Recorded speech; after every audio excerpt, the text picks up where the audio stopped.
Constructive Voices, the podcast for the construction people, with news, views, and expert interviews. Hi, and welcome to Constructive Voices, the last episode of 2022, as we head into the holidays, Christmas and New Year. And wherever you're listening in the world, I hope you get a chance to have a fantastic break. But before we finish, Peter Finn, Pete the Builder, and I are going to look back at some of the many episodes that we've brought you throughout this year. Constructive Voices media partner in Ireland and the United Kingdom is Construction Industry News. Since 2002, Construction Industry News has been focused on the very latest projects and developments within the UK and Ireland. So, Pete, here we are again at the end of another year. Yeah, unbelievable, Steve. The years do fly by. It's an old saying, but it is a true one. And it seems like only yesterday that we were starting the beginning of 2022, but here we are now. 2023 is very close to the horizon. I, as you have probably done, and as anyone listening would have to do, would have to actually go back maybe onto our website or through the podcast episodes to remember the huge magnitude of guests and the variety of guests that we've had again this year. So many different topics and so many different perspectives that we've brought to the podcast this year. Yeah, it's been excellent. Like, we really have hit on some great topics, and we've had some amazing guests on as well. It's hard to know what we actually started off with in 2022, you know? Yeah, well, now, you say it's difficult to remember how we started the year. I am cheating because I've got the webpage up in front of me here. I can tell you how we started.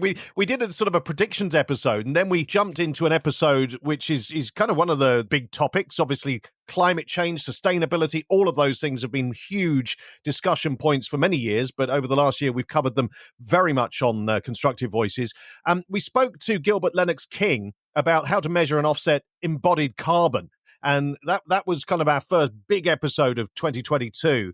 And really sort of set an agenda there for talking about sustainability. Yeah, well, look, we've been speaking about this subject since probably the very first time we ever spoke. Being honest, Steve, we've been very aware of the battle that we have going on at the moment, and we're obviously huge advocates of new ways to address these issues. And that was a super episode. How people within that industry are really focusing in on how to measure and how to empower companies to be able to address this issue in the correct way. One of the big standout things, and I think this one I haven't forgotten because it was the first time we met in person, and we met so many great people, and we were down on Hove Seafront on the south coast of England enjoying a fantastic event, Footprint Plus. We talked to a lot of people there, Pete. Yeah, what an amazing event that was. Not only did I get to meet you face to face, Steve, obviously, which was an amazing moment. But highlight of your career. Highlight of my career, without the shadow of a doubt. No, but it was great to be in a room at an event where there was just so many people, like-minded people, but also people coming from all different spectrums within our industry. You know, it was a very educational period of time for me. I got to listen in on so many fantastic talks. We got to interview so many really, really strong guests, and we made so many great connections at Footprint Plus. So, you know, It was a great event to be involved in. It was great to be there, and great to meet so many people face to face, and to get that kind of interaction going was amazing. But to do it with such strong people, and to have heard so many speakers and listened to so many perspectives was amazing. It really was probably one of the highlights of my year, was being at Footprint Plus. I'm Greg Clark, and I'm chair of the Connected Places Catapult and the UK Cities Climate Investment Commission. So I'm Catherine Dewar from Historic England. I'm David Tombach. I'm Development Economics Director from Historic England. I'm Sophie Cole, and I'm an architect at McHale Riches. My name's Paul Lincoln. I work for the Landscape Institute, and I edit a magazine called Landscape, which is the Institute's quarterly journal. Hello, hi, I am Tim, and I am from Cubot. Betty is the robot that's designed to insulate suspended timber floors. My name's Adrienne Block. I've been working in the construction industry for 30 years. I'm Stuart McLaren. I'm the Net Zero Director for Infrastructure for S&C Lavalin. So my name's Josie Cadwallader-Hughes and I'm the Sustainability Director at FACUM. Councillor Samuel McGeehan. I've been a councillor in Brighton Hove for 3 years. I have a background in the built environment. I'm a chartered town planner, a chartered surveyor. Hi, I'm Angela Crowther. I work as an Associate Director in Arup, looking after multidisciplinary design projects, typically big master plans. My name's Jason Horner. I'm from Hilsa Moran. We're an environmental engineering and design practice. My name is Mitakshi, also known as Me Too, and I lead the sustainability team at Will & Partners. We're a multidisciplinary design team.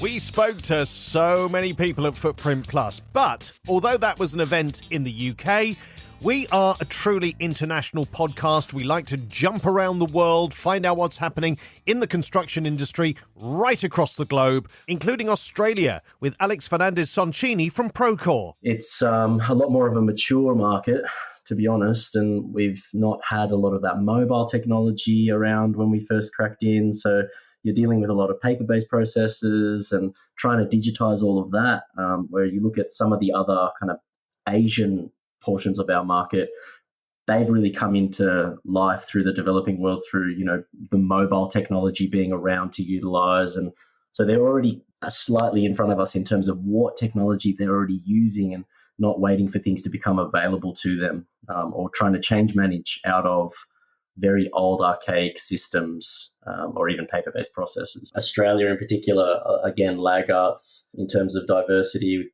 I think 6 in 10 builders saying that there's no need to improve female participation, which when you look at the stats in terms of the females that are participating in certain roles within the industry, is pretty shocking, to be honest, in this day and age. But there is just a lot of shifting there. I think, women hold only 12% of site manager roles in Australia and 17% in New Zealand.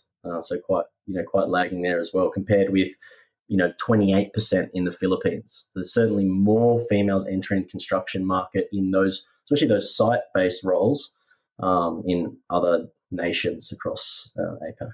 We also found out about the state of the construction industry in Ireland with Scott Delaney of CIS Ireland. It's remained quite consistent in terms of the volume of new plans being lodged, which I suppose shows that there is that continued sentiment there for investment and development. I suppose with the global recession, that was a real case of money impacting our sector. Whereas I think COVID, for the most part, it was more restrictive in terms of obviously the lockdown we experienced here. And you'd know this better than anyone in terms of, how we'd have to work then in enclosed spaces and all the new standard operating procedures that came in, which I think at this stage, maybe we've got used to now. But I think in terms of I do believe there is sentiment there. There is funds in place. That volume of pipeline activity has remained consistent. The volume of obviously then your planning approvals has remained consistent in Ireland as well.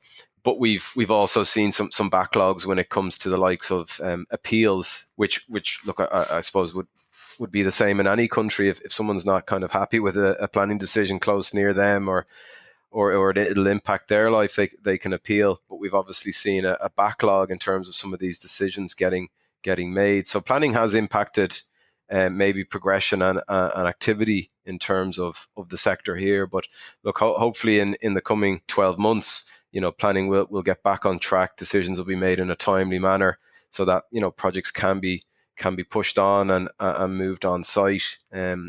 The activity on the ground has remained steady enough as well. As I spoke of, the lockdown we experienced last year in that first quarter obviously saw this explosion then in the second quarter of all these shovel-ready sites finally being able to get going. And I think as well, the impact of material costs, which, is probably seen across the globe, that really has impacted, from hearing on the ground, the likes of tender prices. What was agreed at one stage is now maybe potentially doubled. And then obviously those durations have been pushed out. So we're seeing a lot of projects, maybe more so public, go back to the drawing board in terms of, maybe the initial cost actually being far greater than initially envisaged. So that's having I suppose, an impact on some of the public sector projects more so. But yeah, the materials, I believe, really impacted and slowed down activity here. But I'm hopeful that, by early next year, that will have plateaued. Order books will be full. Deliveries of materials to site will be on time.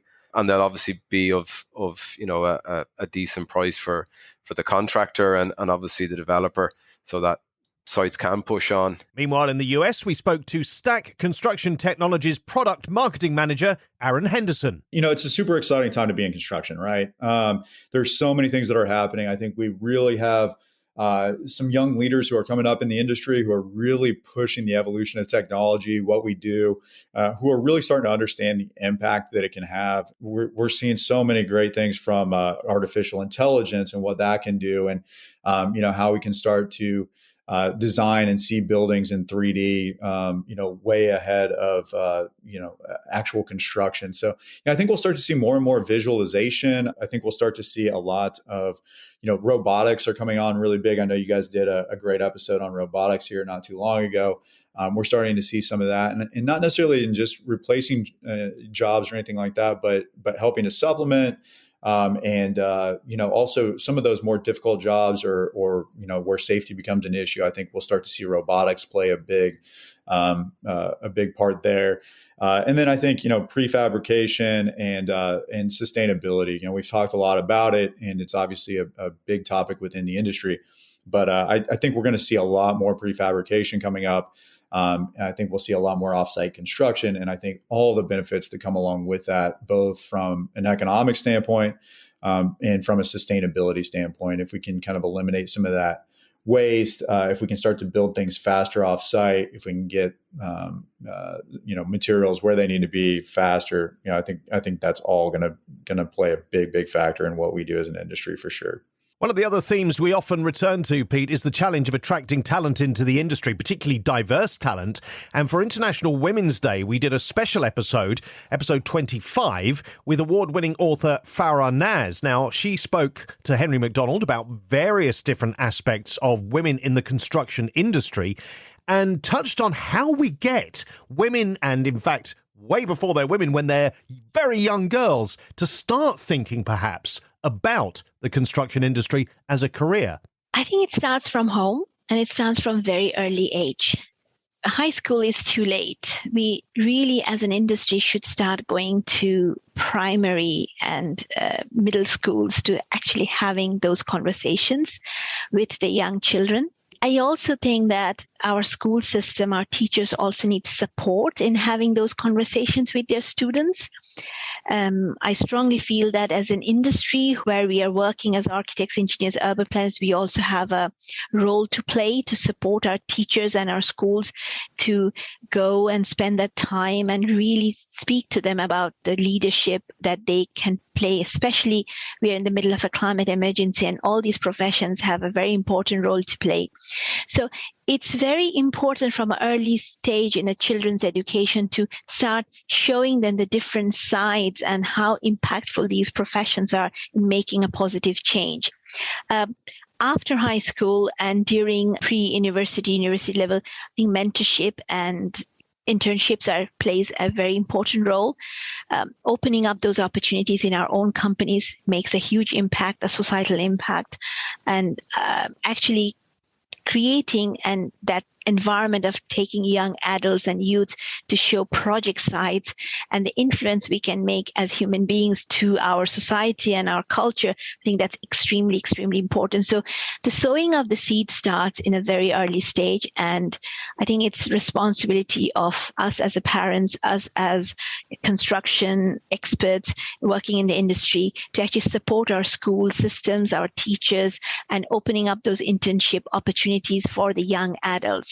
And once they are graduated and there's an opportunity for them to then really bringing them up in our graduate internship programs, it's a small little dots, chain effects that connects with each other.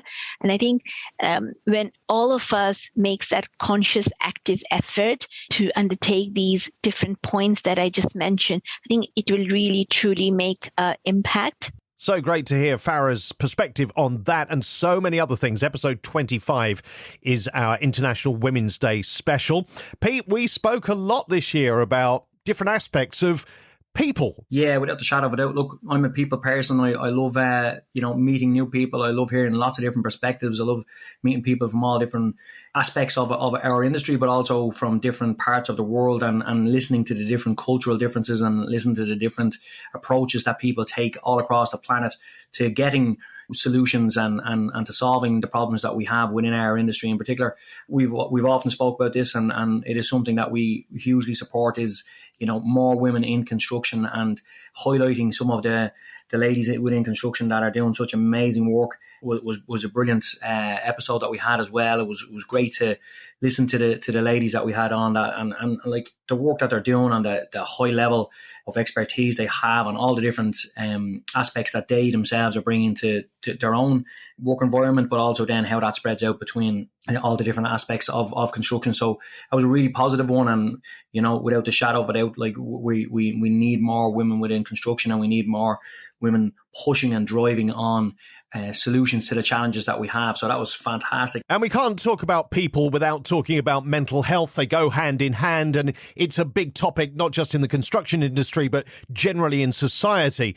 But, it's perhaps been slightly difficult sometimes for the construction industry to talk about mental health, but it's certainly something which we're talking about a lot more now, Pete. You're dead right. Getting to hear people's stories, getting to listen to the real life experiences that people have had, you cannot beat that. It's literally, the best knowledge you can attain is speaking to someone who has experienced something and listening to their perspective on it. And, all of these things are always quite complicated as well. It's never a simple fix and there's always lots of different aspects going on. So again, we always approach these subjects. We never shy away from them. And it was super to have been able to do that again with so many really, really good guests. Absolutely. And one of those guests is Charlie Wilson. He's the founder of the OK Positive app. There's a silent issue with mental health and particularly the stigma that comes with it, particularly in the construction industry, mainly because people aren't open about this. Speaking about mental health traditionally has been very much portrayed as weakness. It's been portrayed as something that makes you open and vulnerable, potentially losing your job or not getting that promotion that you were hoping for and the more money that you're looking for.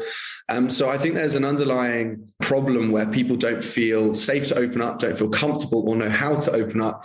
And that issue compounds itself. I started the business because of my own lived experience. I worked in for a FTSE listed recruitment business because some of the working operations, the pressure from management, the targets, the KPIs, the stigma around mental health, I started to experience quite severe mental health issues, which led to me having 3 or 4 panic attacks a day, hiding away in the company toilets, playing on a video game on my phone to get myself out of it. And I realized I was costing the business money. I was realizing I was losing a quality of life. I started to gain a lot of weight. I started drinking more alcohol. I became more of a grumpy person to be around. And I wanted to help myself because no one else really was going to do it for me at that time. We had an employee assistance program that no one really touched. Because of the stigma and because of the cost implications, I wasn't going out with the employee assistance program. I wanted to spend my money on things like spending time with my friends and family, as opposed to on therapy. I wanted to be able to understand more about myself and my mental health and understand what makes me work and what makes me feel better, what makes me maintain my mental health. And I looked up loads of different tools and I realized that none of them actually did that. There are 3 forms of mental health support in the world. There's preventative, proactive, and reactive. And 90% of the solutions in the world focus on being proactive or reactive to a problem without preventative. And we want to be able to prevent these issues before they become too serious. And what better way than being able to safely, anonymously feed back to your company and get resources that are relevant to you at the times that you need them. So that's what led me to do this, and it's become my life's passion. Now, Pete, we heard Charlie there mention that during his own mental health struggles, he drank too much, but drinking too much can become an addiction. And there are, of course, various other addictions. And more recently, we did an addiction special, a very, very powerful episode, and an amazing guy called Richard Price who was really open and honest with us. And in his own words, you know, he was taking a risk by telling his story, but telling his story was something he felt he had to do to help other people in his situation. I mean, what an incredibly powerful episode that was. My mental health seemed to calm down for a while, but unfortunately the drinking continued. And I drank every day for about 5-6 years, I think. And I thought I was doing it successfully, working in the construction industry. I was working in the offices as a technician. And I didn't really think I had a problem. You know, the people that I surrounded myself with, they drank quite heavily. And I drank on a daily basis. I was the last person to see how bad the problem was, which is the case with many addicts. They often are quite deluded and think that there's no issue. Addiction will start to strip things away from your life. So people started to walk away from me. They started to walk away from wanting to be around me and that kind of thing. And I lost jobs, I lost friends, and I lost partners. And it was all down to, I would love to blame it on just the alcohol, but it's down to my behavior. You know, it was unacceptable, the way I was behaving when I was drinking heavily, and everything just sort of spiraled out of control, really. That was something very, very special. And I think the word powerful that you've used there really does sum it up. Like Richard wasn't a chap that goes around, you know, doing public speaking all over the country and is like a polished person that's, you know, sort of reliving his experience, you know, on a regular basis. He came to us and he, you know, had the confidence in our platform to be one of his first opportunities to really delve in deep into his problems and the addiction issues that he faced.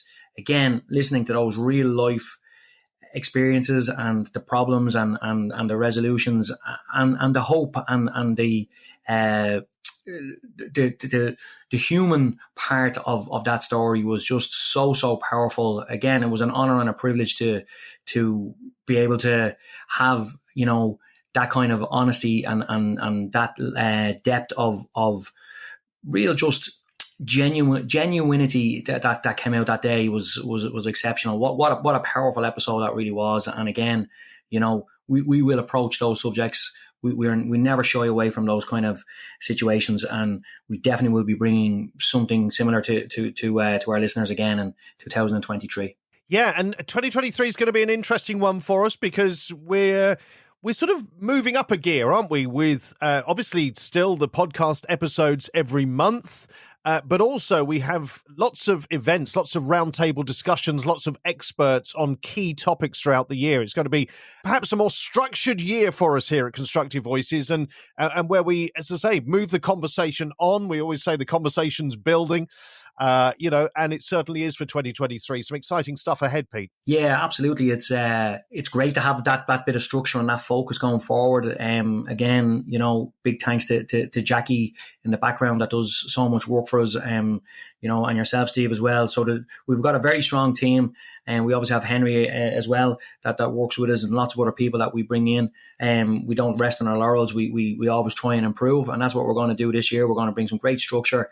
We're going to bring some great events. We're going to get some great people together, and we're going to keep on asking those tough questions and trying to get the answers to the problems within our industry and even a bit beyond our industry too. January is Constructive Voices Biodiversity Month. The rules about how green spaces are looked after are changing. In a series of podcasts, articles, social media conversations, and an exclusive roundtable event featuring biodiversity experts. You can put biodiversity on people's doorsteps for them to enjoy, and it will have biodiversity values. We'll explore what biodiversity means for the construction industry and how what we do in the built environment plays a key role in our natural world. Everything we do through the construction industry and within Red Line developments can all be part of the solution. Hear more from our experts by following or subscribing to the Constructive Voices podcast on your favourite podcast app,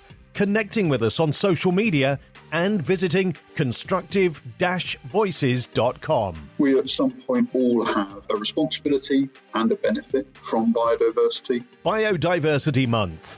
This January, from Constructive Voices, the conversation is building. This is Constructive Voices. One of the big topics this year, not just in the construction industry, but worldwide, was COP27.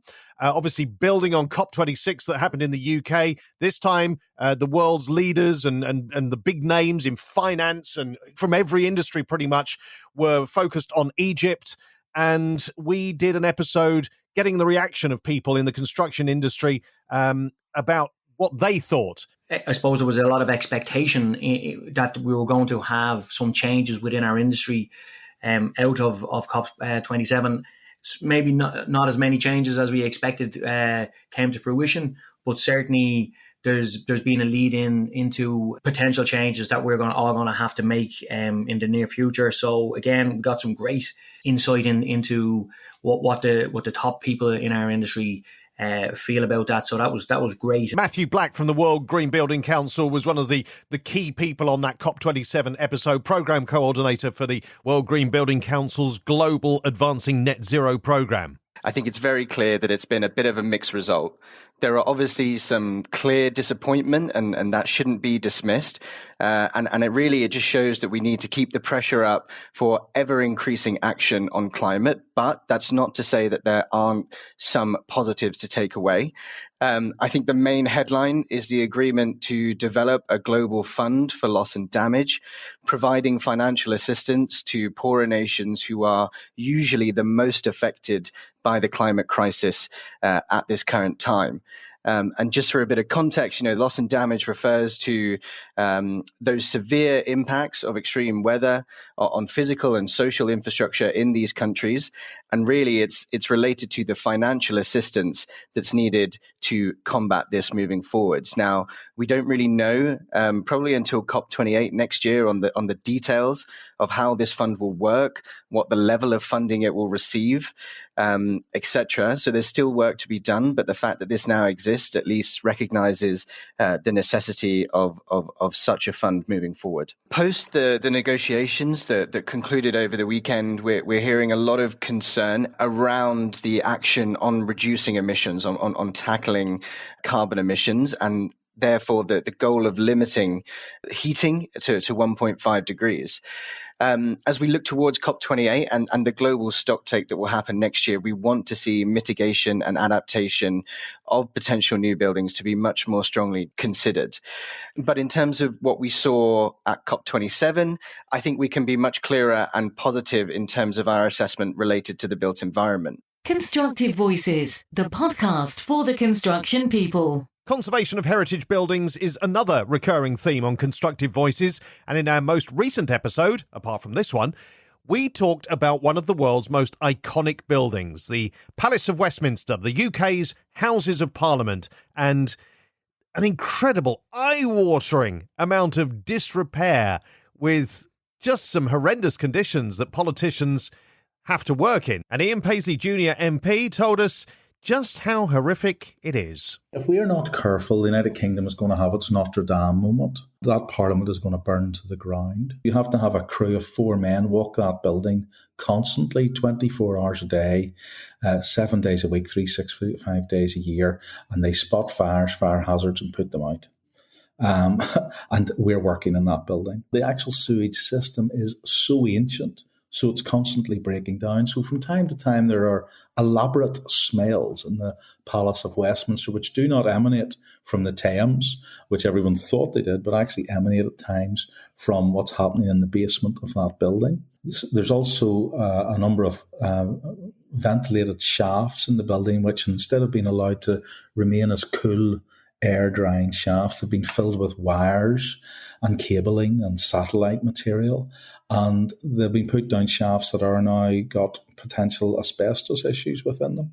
It's a building that we want protected. It's a building that's been around for a long, long time, and we want it to continue to be around for a long, long time. Pete, it's such a big project. I have quite a lot of experience of working in that type of building, so I found that episode so interesting, and I was nodding my head and listening, going, I absolutely can see how that would happen. You're taking these iconic old buildings and then you're using them for so long, And what can happen an awful lot of the time is they're kind of, they get well represented or well looked after on the outside, but on the inside there can be quite a lot of problems. And again, it was discussed in the episode, you've got basically, cables that are pulled through systems that should be in air ducts, and then there's new cabling then gets put on top of that, and new cabling gets put on top of that, and before you know it, there's literally, there could be 60 years of cabling stuffed into one very small area. And of course you've got fire issues, you've got lots of stuff, lots of different construction technology has changed, and just general technology has changed over the years, that the old buildings are struggling to keep up. So sometimes the grass is always greener on the other side. It's sometimes it's very interesting to hear the reality of what it can be like to work within some of these very iconic buildings. But those buildings do take a lot of love and care to keep them in a condition that is suitable for their function. And it can be very difficult to do that, because obviously you have to start shutting down buildings and doing all those type of unwanted of unwanted kind of disruptions to the everyday life of a building. So, you know what? Great insight. Yeah, absolutely. Well, with all your normal construction work, the work on Constructive Voices, your television work as well, I'm going to suggest that you could probably still find time, if anyone from the Palace of Westminster authorities is listening and they're thinking, maybe we should get this guy. Well, absolutely. I've got my construction company is thankfully very busy at the moment, and I've got some great projects ahead, and we're taking on lots of different projects going forward. I've got the new series of Home Rescue as well, which we're currently recording, will be on telly next year. So lots of good stuff on the go, and again, I'm a very proactive person, and I like to keep things moving in a positive way, and that's why it's such a great part of my everyday life is being part of Constructive Voices, because of the positive stuff that we do, and the way that we address these important issues and give people the opportunity to voice their opinions and to talk through these subjects. So I'm going to be busy, but I've still got time for talking the good talk and fighting the good fight that we do here. Absolutely brilliant. Well, look, Pete, it's been great fun again this year, and we're looking forward to 2023. So happy Christmas to you and the family, and a happy new year to you as well. Cheers, Steve. Thank you very much, and really look forward to working with you in the new year, and obviously tackling all those really, really good topics and getting that positive talk on that we always do. It's been a pleasure working with you this year. I can't wait for next year. And that's all for this episode of Constructive Voices. Please take a moment to share it with others who may find it interesting. Follow or subscribe to get the latest episodes automatically on your favourite podcast app, and rate and review the podcast if you can. You can also listen to the latest episode by saying, Alexa, play Constructive Voices podcast. Here's Constructive Voices. Here's the latest episode. And on our website, where there's lots more information too. That's constructive-voices.com. Don't forget the dash. Until next time, thanks for listening. You're really helping us build something.